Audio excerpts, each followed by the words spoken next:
Check, test, check, test.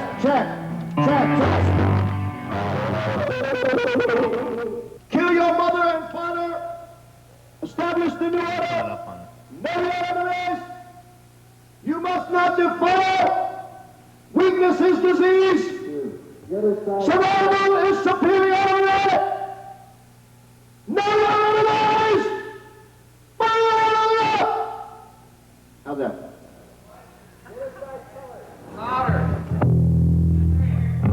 Oh, let's see. Steal the money from your mother, buy a gun. We destroy the family. Kill your mother and father. We destroy the family. Isn't that nice? Welcome to a concert in the San Fernando Valley.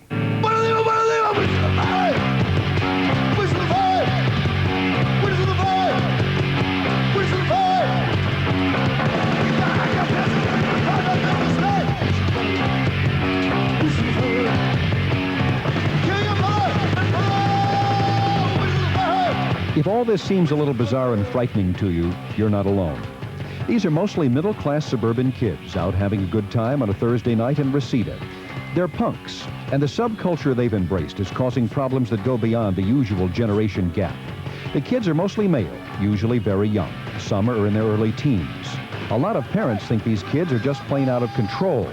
For those parents and their kids, this is not just another foolish teenage fad. It's a daily crisis. This is a story about parents and punks and some families in trouble. They're filming your ugly mugs here tonight. So if you don't want your to be shown on television, get the out.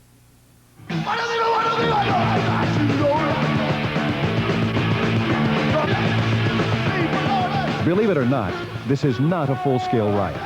There are rules in all this bedlam, and the rules are being enforced. Yes, there is spitting and slam dancing and backflips into the crowd, but intentional violence and serious injuries are not common. The kids say it's just controlled aggression, and maybe it is, but it's guaranteed to scare any parent who sees it.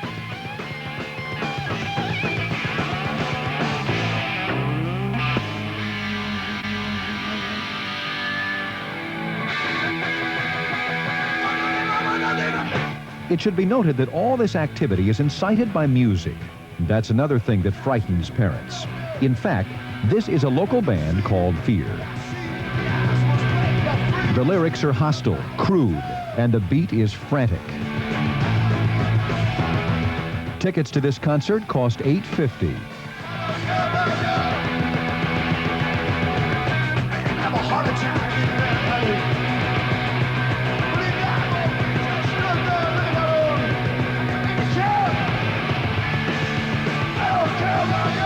It's about living in New York and Philadelphia.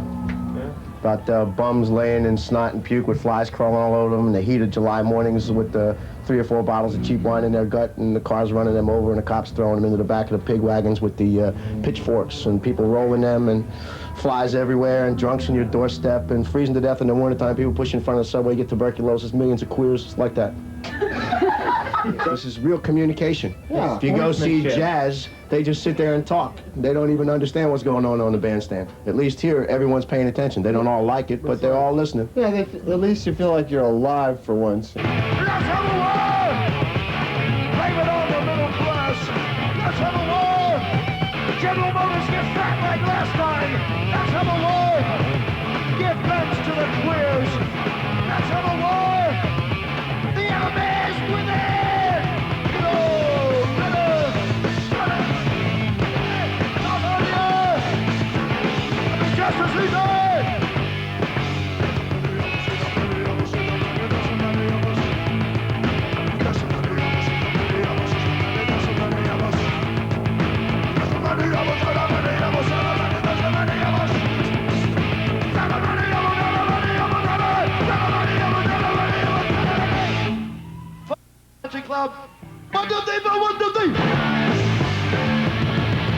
You get the feeling that Fear is putting us on. Their music is satire, grotesque satire, but satire nonetheless. That's probably not much comfort for parents if their kids are young, unsophisticated, and take the punk message seriously. No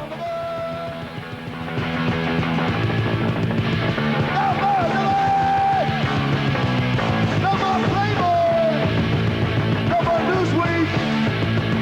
No more Walter Cronkite!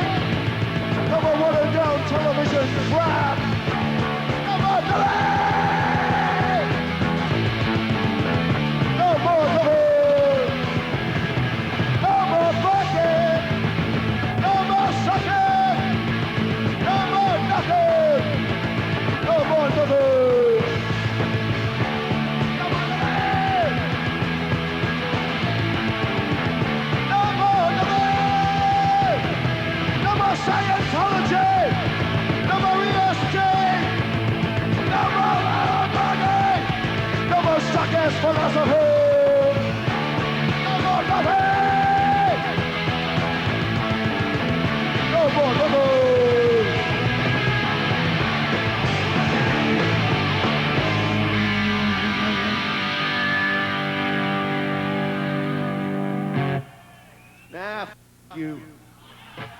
It's a theory of life. It's what you believe in. Punk rock is something that you dedicate yourself to. Just because we're different, they have spaz attacks. Believe in anarchy, man. It's going to be the way. It's not hard to understand why some of these kids' parents think something is desperately wrong, or why they feel frightened and helpless when their kids turn into punks. When we come back, you'll meet a family in crisis, where punks and parents clash in a suburban battle zone.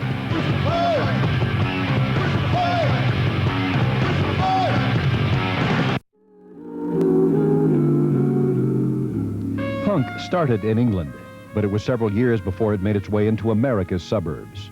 For American teens and preteens, it was a new discovery.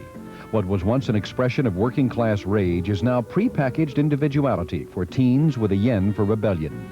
Punk may well be dead in London and New York, but it's alive and well in suburbia. Meet the Hodges, Ron Jr., his sister Rhonda, Ron Sr., and Carolyn. They were a happy family who lived a quiet suburban life. Ron Jr., 15, was a junior high school football star. Rhonda, 16, was a cheerleader. Now, the kids are punks. And for the Hodges, that's a big problem. They were thinking of putting me in a mental hospital for a while, because they figured I didn't want to live here, so they put me in a mental hospital. Thought I was crazy or something. It was because I changed. The punk movement seems to be totally anti-parent, but especially anti-mother.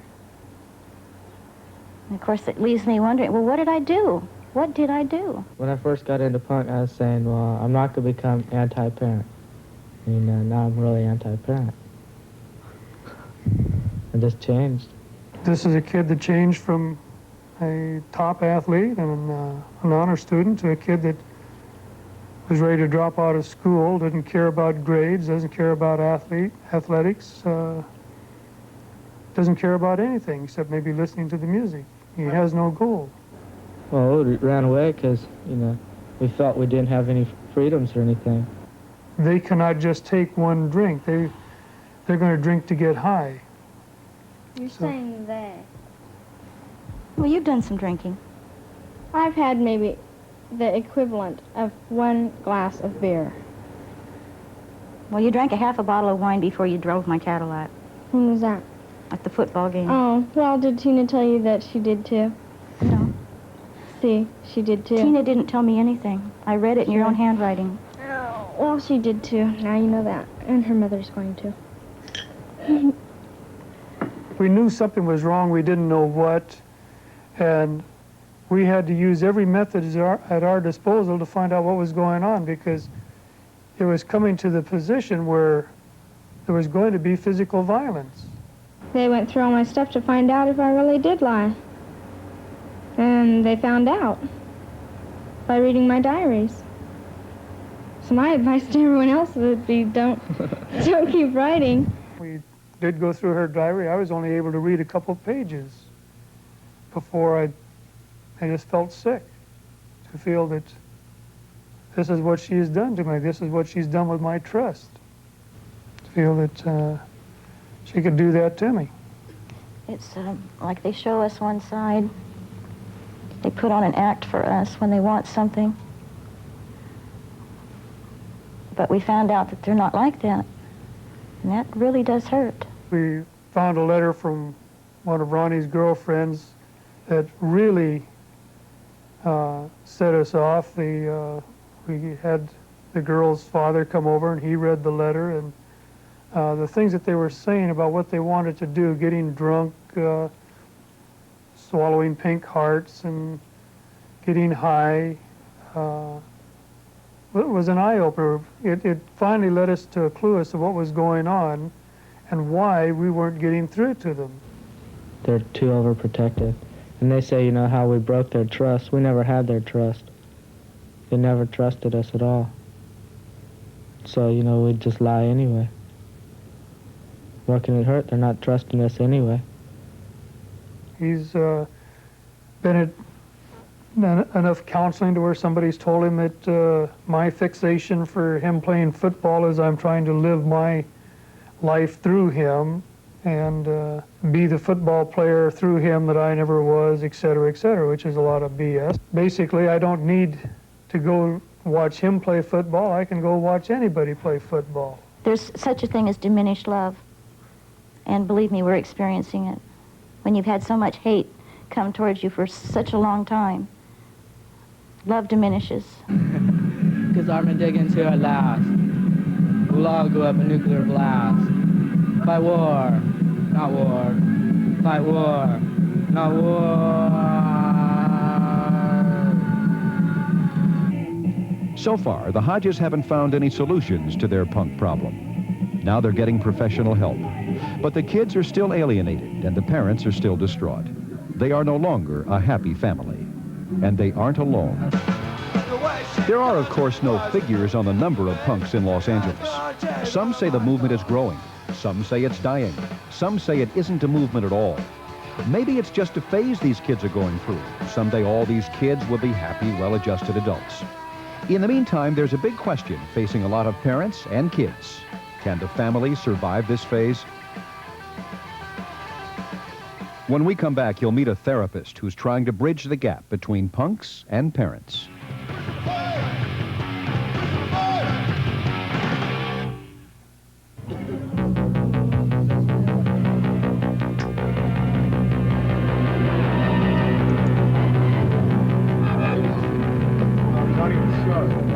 Sometimes parents just can't understand. The kids do strange, violent dances at concerts where they're searched like maximum security prisoners.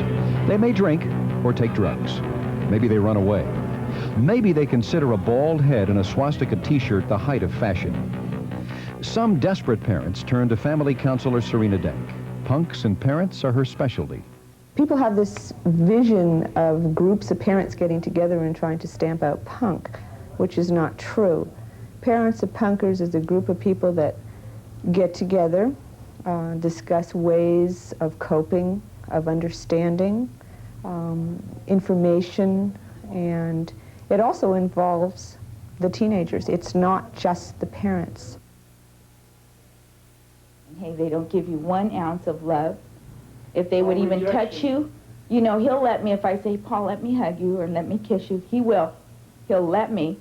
He doesn't ever return a hug. I mean, you're just hugging a cardboard. He doesn't ever return a kiss. It's a cheek, you know. But that's it. I mean, nothing. Nothing. It was impossible to talk to him for years. He would either be sleeping or he was out. Or if I tried to talk to him, you can't get through. There's no rational thinking. At the same time, we allow them to explore a lot because that's a very healthy thing for minds to explore, the curiosity. Unfortunately, by the time she had satisfied her curiosity with punk, she became a punk. Chetch just didn't seem to care about anything and about anyone, and he didn't seem to care about himself. And it just to me seems such a waste. It's made us like zombies towards each other. I mean, we support each other, but we're drained. You know, we just haven't been, we're so busy trying to figure out what we can do that we have no energy left for each other. You know, we're not blaming each other. You know, we at least got enough support from that through the different groups. It still left us so drained that it just put our relation on a plateau that is, we're like good friends, or friends anyway, not necessarily even good friends. I wish more parents would call me who wanted to know, to understand, even if their child is not into it, to just have some idea of what might happen, what to look for, so that they're not shocked when their kid comes home with green or orange hair and asked to go to a gig and they don't even know what a gig is. I think that everybody should learn about it because it is something of the 80s. And maybe it'll pass in the 90s, but we're still in the 80s. Like, what we're trying to do is open their eyes saying, hey, the world's changing. Don't be so narrow-minded. That's what punk's all about. I'd left, and then they didn't want me. They didn't want me back because they said I was too out of hand. Personally, I'd rather die of nuclear fallout than chemical warfare. Why don't they attack that? Mustard gas, you turn into a big blister.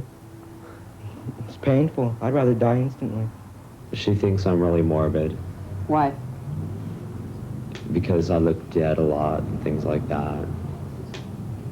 Because I keep dead flowers in my bedroom and stuff. So she thinks you're kind of embracing the concept of death. Yeah, Are you? not really, no. I don't want to bring another human being, another life form into a world that just sucks. This world is terrible. There are, of course, no final answers or cures to be found in these therapy sessions. They do provide parents with basic information about punk and all its rituals. For the kids, it's a chance to talk with at least one adult who is trying to understand without judging. Dank is not a deprogrammer. She simply tries to get parents and punks to talk together, which may be the first step. We're all talking about future, and you drop out of school when you're 12 or 13 or 14. How do you think you'll get back into it, or how does one get back into it after you drop out? I used to do really good in school until I stopped going. Just got bored of it. I'd sit in class and stare at the walls. I wouldn't take anything that the teachers said. Test would come around and I wouldn't know what they were talking about. We had to try to save all the young people, because young people is the future of the country. I tell him, hey, if I drop dead, you'd walk right over me and go out to your friends. Does that hurt? Oh, yeah, it kills me. Why does it hurt you? You know, your own kid, you know, somebody that you love. It's been very difficult for me, and I think it's been very difficult for Oliver. Cut up, broken hands. It's difficult for me to speak right now. After watching this little therapy session, it's important to remember that this is not the first generation to bring parents to tears. Teenagers have always had a special talent for that. And you have to ask a question. Are these kids troubled because they're punks? Or are they troubled because some teens are always troubled?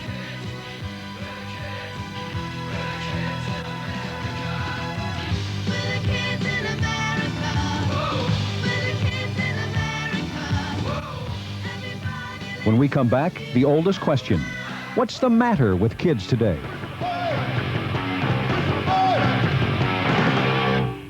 Kids, I don't know what's wrong with these kids today. I'm a punk. I'm dissatisfied with your society, man. Kids, who can understand anything they say? It just means individuality. Kids, they are disobedient, disrespectful oafs. Noisy, crazy, sloppy, lazy loafers. They think I'm like going crazy or something. While we're on the subject, kids, you can talk and talk till your face is blue. I think they're more worried about the car. They're all, you didn't get the car back too, like you said, you know. It's like that. It's not really me. I guess they think I could handle myself. Why can't they be like we were, perfect in every way? What's the matter with kids today? I've got you. Every generation asks the same question, and the answer is always the same. Parents worried when Bobby Sox teens swooned over Frank Sinatra. They worried when a greasy-haired hillbilly brought rock and roll to the kids. They worried when the Beatles propelled teenage hysteria to new heights. But if we learned anything in all that time, it is this. Kids grow up, and subcultures die. Punk, too, will fade away. I think at this point, nothing faces me anymore. I've seen everything. I don't get shocked by anything. I'm concerned continually. I'm very concerned. I think that's another reason why I hang in there, is I want to see these kids survive this so-called phase. I used to fight a lot. I used to just go off and beat the shit out of someone for no reason, just, you know, leave them there half dead. But, you know, I kind of grew up about that, and I see now that that's like really dumb. I'm gonna be an artist. I don't know if I'm gonna go to art school or anything. At the moment, I'm a model for hair.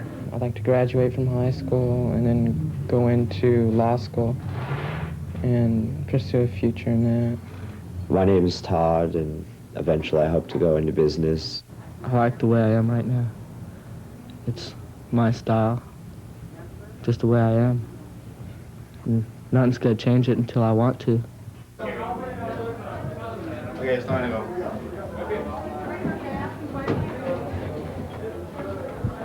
He was about to crunch salute yous. Sure.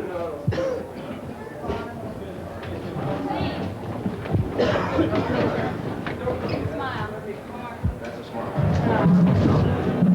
Hey, you guys, beer's coming out. I'll bring it on the side. Harold! That mic ain't working. Greetings, friends. What have you mooks been doing since the last time we saw you? The same shit, I bet.